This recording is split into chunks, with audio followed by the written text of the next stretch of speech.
And in thinking about this and researching this, I discovered from a completely different group of scientists to the ones looking at tipping points, what seems to me the most persuasive evidence of all that we could be heading for really rough times with the world's climate. And that evidence is that it's happened before. Now, in the past 5 years, American climate scientists have been doing a lot of work on the history of climate. Some of them told me that they'd been doing this because they were rather frightened of George Bush in the White House would cause them trouble if they came out with new predictions about future climate change. So they decided to do something which seemed a bit safer, exploring the history of climate change. But it turns out that this research is turning up some of the most compelling evidence about how fast climate has changed in the past. And the lesson of that is that if it can change that fast in the past, it can certainly change that fast in the future. The biggest discovery from detailed investigations of ice cores and other kinds of proxy data is, as I say, that climate rarely does change gradually. It usually changes in lurches and jumps as some hidden tipping points, some points of no return are passed. Let me give you a couple of examples. If you go back 10,000 years to the final few centuries of the last ice age, when the big ice sheets that used to sit on the top of Europe, certainly northern Europe, were disintegrating. Back then, but we have the conventional view that this happened slowly over a long, long period of time, but not so.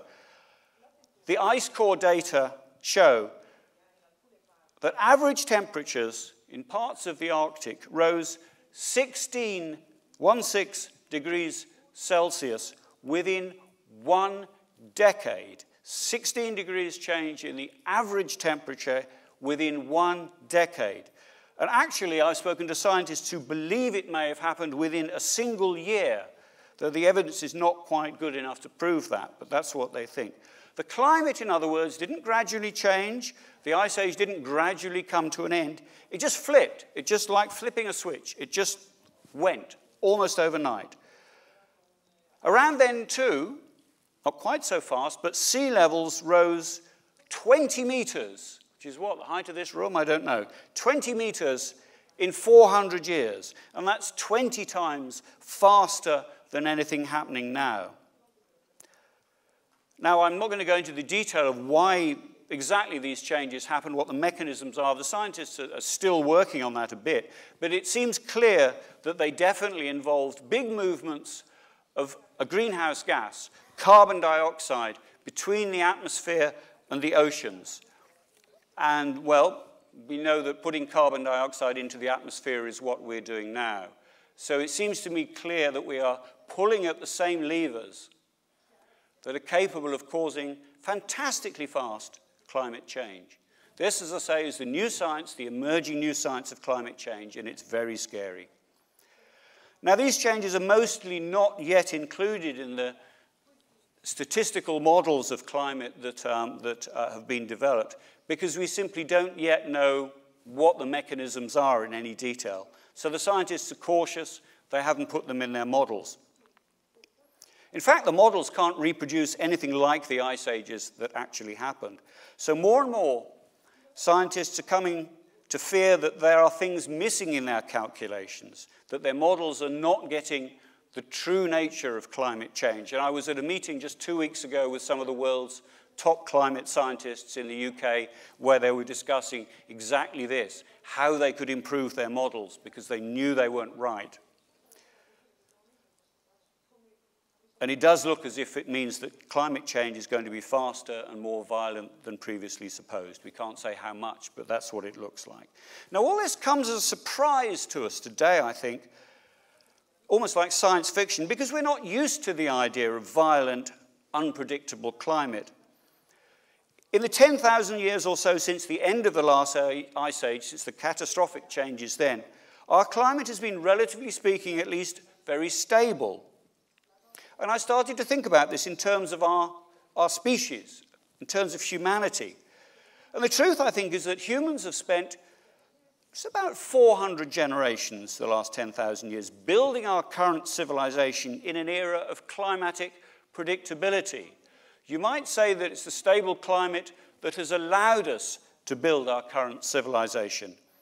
It's the predictability that allows us to leave the caves and create urban societies, industrial societies, to be able to rely on our crops growing because we knew that the climate would be much the same. Without it, we might still be in the Stone Age, which is where we were at the end of the last ice age. But it looks like we're probably the last generation to be able to rely on a stable climate. After 400 generations of climatic stability, well, it looks like they're coming to an end. And the danger, I don't want to put it, well, I am being fairly apocalyptic, I suppose. The danger is that our civilization may not be able to cope with that. Our massively complex society relies on our being able to plant crops and build cities, knowing that the rain will come and the cities won't get flooded by incoming tides. And when that certainty fails, things go badly wrong. Remember Hurricane Katrina in the US a couple of years ago. Even the most sophisticated, one of the richest societies in the world, could not cope. We saw it on our TV screens. People just left to fend for themselves, almost like back to the Stone Age. That society could not cope with one hurricane. That suggests to me that we are really much more vulnerable than we might like to think to climate change. But it suggests some other things in the field of science. It suggests to me, for one thing, that those climate skeptics, the climate deniers that I mentioned earlier, are a little bit right. They say the future is much less certain than the climate models predict. The UN reports, they say, are just kind of guesswork. And I think they have a point. We do know less than we think. We really don't exactly know how climate is going to pan out. And if anybody tells you that they can predict what the climate will be like in Italy in 2050 or 2080 or something, really, I don't believe that they do know. They have some results from computer models, but that's different. But where the skeptics, the climate deniers, are dreadfully wrong, I think, is in concluding from this that the scientists have been exaggerating the threat.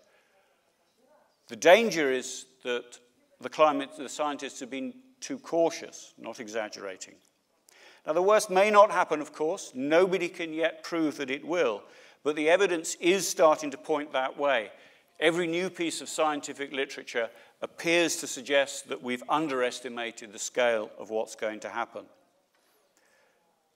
Now, I found that when I wrote all this down, I was telling scientists, many climate scientists even, about things that their fellow researchers were doing, but which they had no idea about. I wasn't uncovering anything, I don't think, that hadn't been published in the scientific literature, or was about to be published at any rate. But nobody had put it all together, because the scientists, as I mentioned, were each working on their own little area of research, their own little bit of the story. And it took a journalist, not necessarily me, there are other journalists doing similar things. It took a journalist to put it all together, to show them the big picture, to show them where they fitted in, where their research fitted in. And I think that's one of the most valuable things that science journalists can do, is to put all the pieces from different work being done by different scientists, often in different disciplines, put it all together in one place, to make the links, to join up the dots, if you like. And often that is news even to the best scientists. Often they haven't quite understood what they're part of. I think too many science journalists don't understand that this is a proper role for science journalists. Many of them, I find, in the UK, in the US, I'm sure in much of Europe as well, many scientists see their job as to write up just what the scientists tell them about their own personal research, about the contents of their new scientific papers when they're published. But that way, I think the science journalists actually miss some of the most interesting stories, which are the big stories when you put things together. I think I did this a bit too with another of my books called When the Rivers Run Dry, which has been published in Italy. And this began when the research for this book began when I started to read just tiny newspaper reports every few months, reporting that one or other of the world's major rivers had run dry. So the Yellow River in China stopped reaching the sea for a while, then the Indus in Pakistan, the Colorado in the US, the Rio Grande on the US-Mexican border, and others. Even the River Nile in Egypt, the world's longest river, no longer reaches the sea because all its water is taken for hydroelectricity and for irrigation.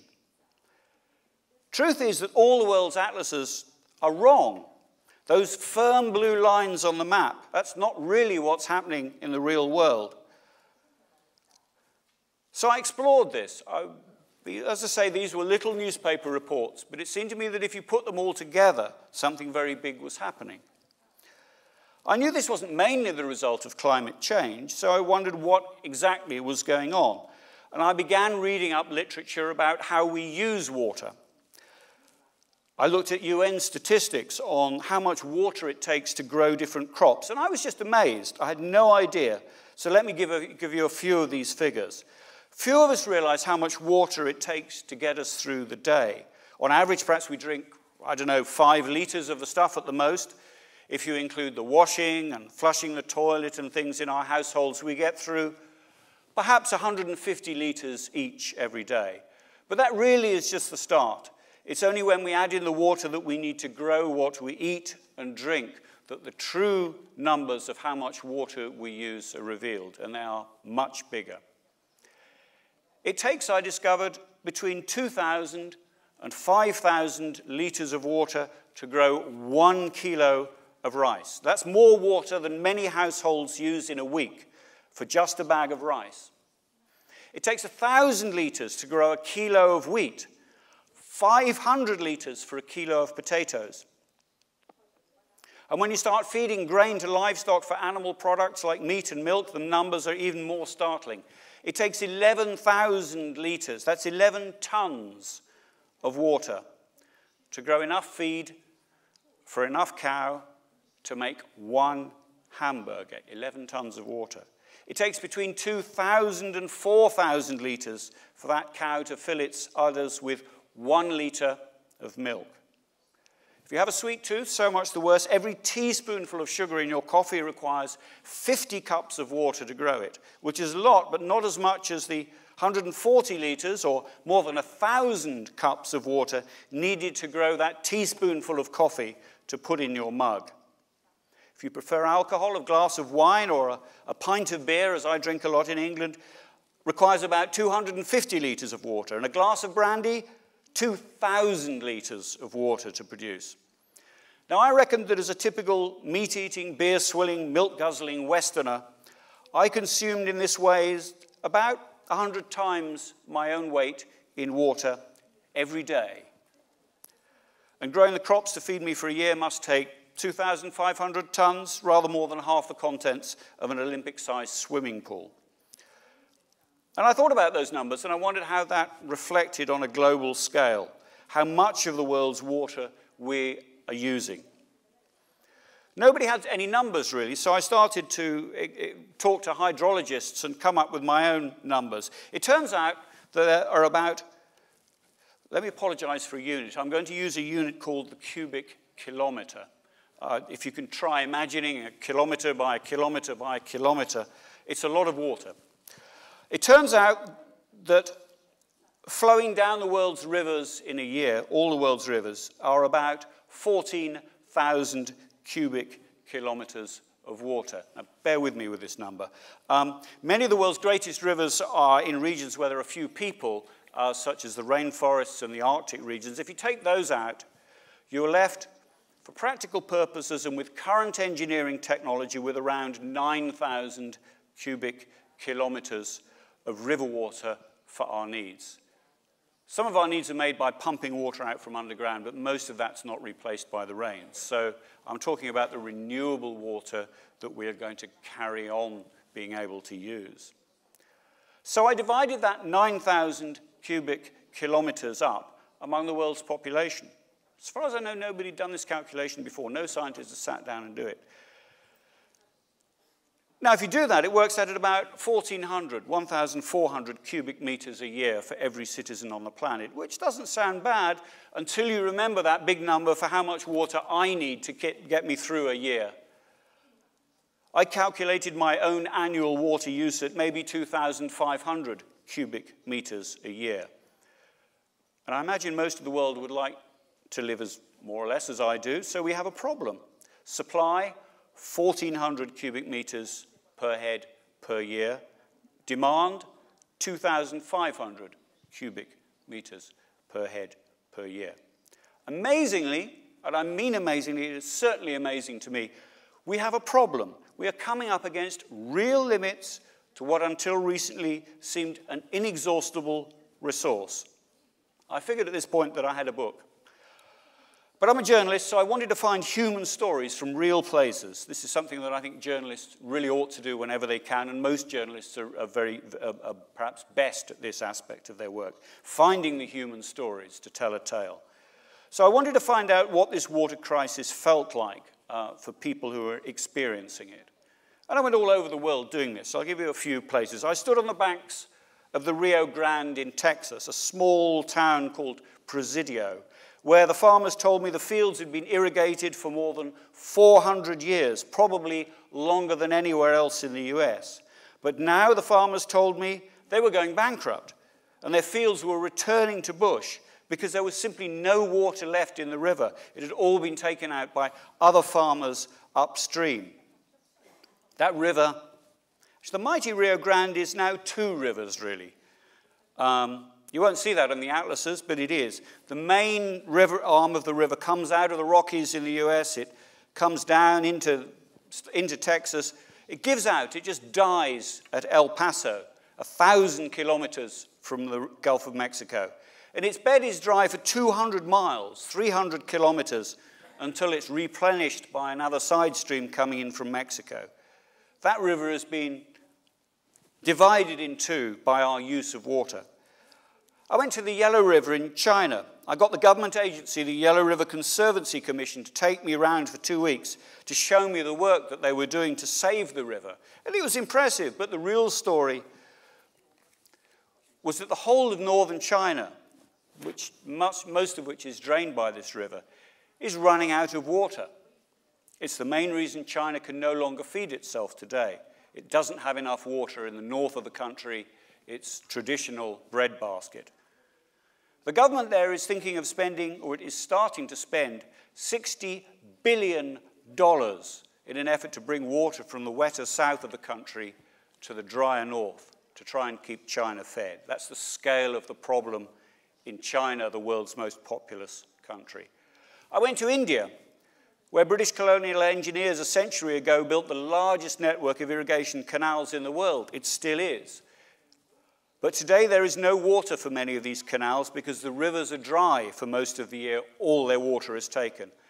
Virtually the only water in India outside the short monsoon season is underground. Now, Indian farmers have not sat back. They're very innovative, they're entrepreneurial, they get on with things. In the past decade, more than 20 million Indian farmers have bought drills to tap the underground water beneath their farms. And they bought cheap Yamaha pumps to bring that water to the surface in order to water their crops. But they are over-pumping this underground water reserve on a huge scale. I visited villages where water tables, the water level underground, was, until a generation ago, only a few meters from the surface. They would bring the water to the surface just in buckets, put down into a hand-dug well. But now the water table, the water level is hundreds of meters down, in some places more than a kilometer down, and they're having to drill down to get what water is left. Now, thanks to this water, India, which 40 years ago was a center of famine, feeds itself today. In fact, it exports rice. But that production has been at great cost. I found a researcher who'd done the analysis that showed that farmers were taking